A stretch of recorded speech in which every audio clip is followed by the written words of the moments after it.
बापू उस गवार खाना बदोश को मेरे तोहफे को वापस करके तुमने मेरी तौहीन की। इसका मतलब यह हुआ कि मेरी तजवीज को ठुकरा दिया। बोलो अब तुम्हारा जवाब क्या है? तुम मुझसे क्या कहलवाना चाहते हो?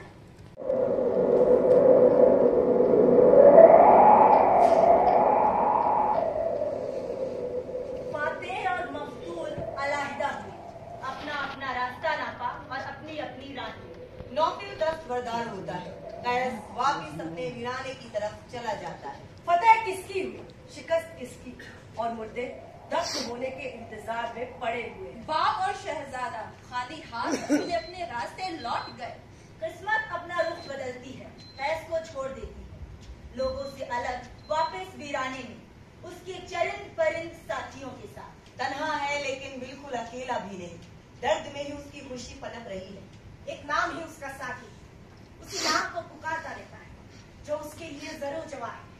पत्थर, कंकड़ और सहरा की गर्दो धूल में ही उसका मस्कन है। लो देखो कौन इधर आ रहा है। इतने साले वापिस आता है, हाथ पाँव और साफ। उस खून खराबे से कोई वास्ता नहीं। और देखो शिरीन तरीन कलाम को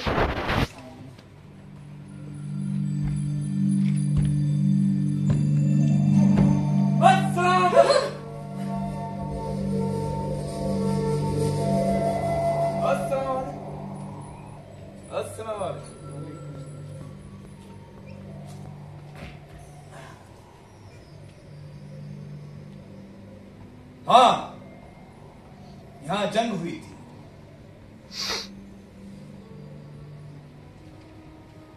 लहू रंगा रेत। मैं ना तो जंगजू हूं और ना ही बुज़दिल के ढालों के पीछे छुपू। कटे हुए सरों और हाथों के मनाजिर को देखने के सिवा जिंदगी में और बहुत दिलचस्पी का सामान है।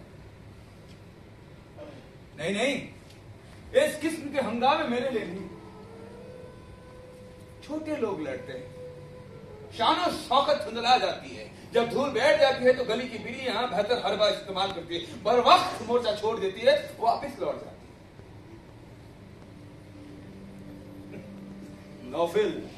नौफिल ने अपना आखिरी दाव खेल डाला। पागल शायर यानी मजनू के खातिर मुशात ही थी। कैसी मजाइका खेज बात है। ये उर्मिया भी है और काबिल हमदर्द। मैंने भी लैला का 1 साल से ज्यादा इंतजार किया हुआ। हाँ, यह सच है कि हम अरबी खालिस नहीं बोलते। शहरी जिंदगी जुबान को बिगाड़ देती हो सोच को, लेकिन मुंह से निकले हुए लफ्ज जिंदा रहते हैं चाहे वो ना भी लिखे गए। तुम जो तखलीक की नमज फैजा हुए हो, तुम इस तोहफाए खुदाबंदी को इस्तेमाल करो, अपने अशार कहो, लिखो और पढ़ो, और एक दिन लोग फक्र से ये कहेंगे कि यही है वो अजीम शायर कैस जिसको नौफिल खलीफा के दरबार में लाया था। मेरा दिल उन सब चीजों से रागिब नहीं होता। हाँ, कुछ मुख्तलिफ जुबानों से मेरा वास्ता पड़ा, जैसे हिंदवी, उर्दू, पश्तो, लेकिन वो सब तमाम जुबानें भी मेरे लिए अजनबी है। यहाँ तक कि वो ईसा और मूसा के पैरोकार भी सब साहबे किताब। यहाँ का माहौल, यहाँ के लोगों की आवभगत के बावजूद मैं अपने माजी को ना भूल पाया। बेचैनी अपनी जगह वैसी ही है। आपने मेरी मदद का वादा किया था, मुझे इंतजार है उस मदद करना। सब्र करो दोस्त, सब्र करो। जैतून और अंजीर के दरख्तों को फल देने के लिए वक्त दरकार होता है, शायर को भी वक्त दरकार है। सब्र करो। सहरा खाली है, कारवा लोगों को आपस में मिलाते हैं। इंतजार करो, अनकरीब शायर जमा होने वाले हैं, वहां तुम्हारी ताजपोशी होगी, तुम्हें बादशाह तस्लीम किया जाएगा। ना मुझे ताजपोशी की ख्वाहिश है, ना ही शोहरत की, जैसे कि आप बयान कर रहे हैं।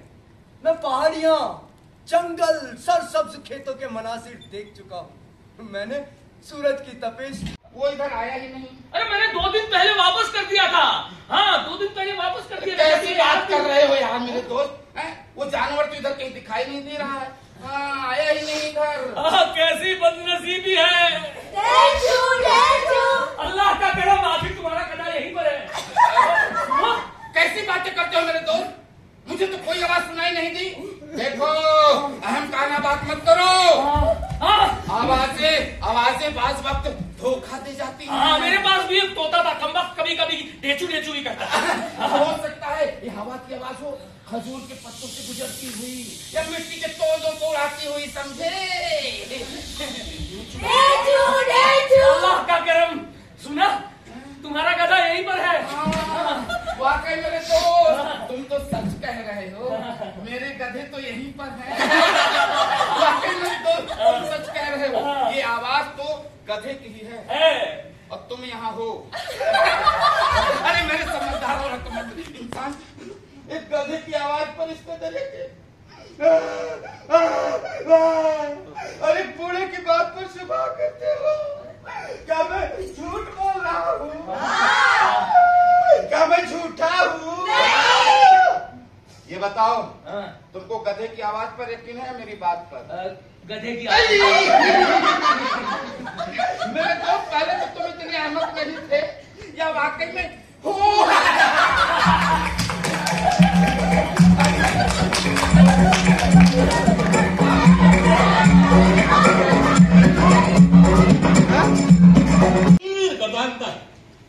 दुनिया के मसाइब से गुरेजा होकर सुकून की तलाश में है। मुझे मिलना है उस पुरनूर सितारे से कि मुझे कद्र ऐसे लोगों की जिनके वाबस्तगी वाले हाना ना हो।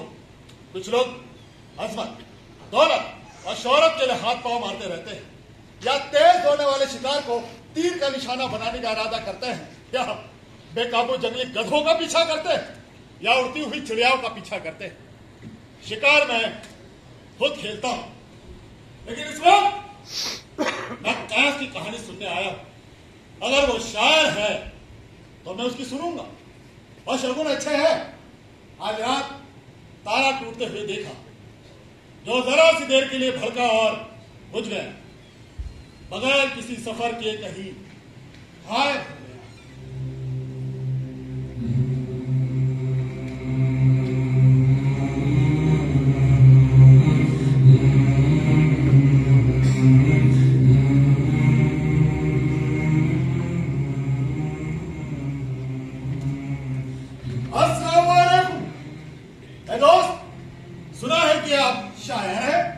मशहूर व मारूफ और आपकी शोहरत दूर दूर तक जुबान ज़बान है। मुझे उम्मीद है कि आप अपने कुछ अशार सुनाकर मेरी इज्जत अफजाई करेंगे। बेहतर होगा आप मेरे साथ मेरे दरबार में आए, मेरे मेहमान की हैसियत से। आप तन्हा महसूस नहीं करेंगे, आप किसी चीज की कमी महसूस नहीं करेंगे, आपको किसी तरह की तंगी ना रहेगी, क्योंकि मुझे शायर और शायरी पसंद है। बोलो। अफसोस कि हमारे पास कहानियां थोड़ी सी हैं, और हमारी खुशकिस्मती है कि हर बार नए नए सुनने वाले लोग मिल जाते हैं, हमारे साथ दरगुजर करते हैं, और इन्हीं अच्छी कहानियों से हमारा दाल दलिया चल रहा है। खैर, हमें कोई कहानी सुनाओ तो, कोई नई सी, ताजा सी, कुछ मुख्तलिफ। हमारे पास कहानी तो कोई नई नहीं, खास मुख्तलिफ तो कतई नहीं, बस घुमा फिरा कर वही जानवरों के नाम, कौवे को केकड़े से, मेंढक को सारस से बदल कर वही पुरानी कहानी पेश करते हैं। हाँ, आदमियों में भी एक दो के नाम बदल देते हैं, जैसे मसलन अब्दुल का उस्मान से, या फिर अली से। उसका अनहसार कि हम कहाँ मद्दऊ है, लेकिन कहानी की इखलाकियत तो वही रहती है। तुम्हारी बातों से चालाकी टपक रही है मियां। फिर भी एक कहानी सुना ही डालो। आप जोहा के बारे में बताओ, जिसकी जिंदगी का खात्मा ही नहीं हो पा रहा था, और जो कभी मरता नहीं, जो कभी दूसरे नाम से, तो कभी किसी दूसरे मुकाम पर, कोई ना कोई किसी नए तौर पर। हमें जोहा उसके पड़ोसी की कहानी मांगने आया था। लेकिन उस कहानी का तुम्हें सब कुछ मालूम है। तुम्हें मालूम है कि वो कैसे खत्म हुई, तुम्हें मालूम है कि दरमियान में क्या है, तुम्हें यह भी मालूम है कि वो शुरू कैसे हुई, सब कुछ तो मालूम है। फिर भी सुनो ना ये कहानी। जो चीज बात ही दिलचस्पी है, वो तुम्हारा तर्ज बयान है, वही सनसनी पैदा करता है, और उसी से कहानी सुनने का लुत्फ आता है। मुख्तलिफ मुल्कों के फल वहां के खाने, मुख्तलिफ नवाब अक़साम और रंग और मिठास के खरबूजे, इतनी किस्में कि लोग इंतखाब में ही खो जाए। आई मेरे मेहमान की हैसियत से मेरे दरबार के शायर होने का एजाज हासिल कीजिए। जो गरीब और बूंदेदार जंगली फलों पर गुजारा करता हो, उसके पास शाही दावत और ज़ियाफ़तों के ख्वाब देखने के लिए वक्त कहाँ। हालांकि वो जागते हुए सपने देखता है, सोते जागते हर आन पर एक ही नाम उसकी जुबान पर है, एक ही नाम का विर्द करता रहता है। मैं देख लो कि तुम्हारे होठ हिल रहे, लेकिन कोई लफ्ज मुकम्मल नहीं हो पा रहा। ये शायर के लिए ताज्जुब की बात है। मेरा इंतजार बेकार तजस्सुस में नहीं, दर हकीकत शायर तो उनका है। मैं सुनूंगा, कुछ तो कहो, मुझे कुछ तो बताओ इश्क के बारे में। लोग कहते हैं कि तुम किसी हसीना लैला की तारीफ गाते फिरते हो। जनाब, क्या कहा आपने? ला आपसे क्या उसने कुछ कहा? बताइए, आपने भी लैला के बारे में कुछ कहा? क्या वो मेरे बारे में बातें करती है या नहीं करती? उसने वादा किया, जमीन व आसमान की मुलाकात हो गई। उसने फरियाद की, शहजादे नौफिल की आंखें नम हो गई। दोनों मोहब्बत के मारों को मिलाने, उन्हें इल्तिजा करने के लिए उसने तसल्ली दी, मशवरा दिया, कहा सब्र कामयाबी का रास्ता दिखाएगा। चलो मेरे साथ मेरे दरबार में, वो मंसूबा बनाएंगे उसका जिसको तुम लैला कहते हो। दिल जीतने का अच्छा तरीका क्या होगा, मैं तुम्हारी मदद करूंगा। ये मेरा वादा है, ये मेरा अहद, वरना ये मेरी तलवार जिंदगी सिरों को भी ढेर कर देगी। ये मेरा वादा है और यही मेरी कसम। जनाब, आप वाकई बहुत मेहरबान शख्सियत है। मुझे इजाजत दे कि मैं आपका दोस्त हो जाऊं। मुद्दतों से अकेला तन्हा तन्हा मारा मारा फिर रहा हूँ। जिंदगी की मामूली मामूली चीजें मैं भूल चुका हूँ। कब से अपनी बिपता सुना रहा हूँ, लोगों ने सुनी अनसुनता। कैसे कहूँ लिखूं या पढ़ूं, जबकि मेरा दिल बेकरार रहता है। मेरे दिल को ही करार नहीं है। सब्र से काम, मारूफ शायर दरबारों के चक्कर लगाते फिरते हैं।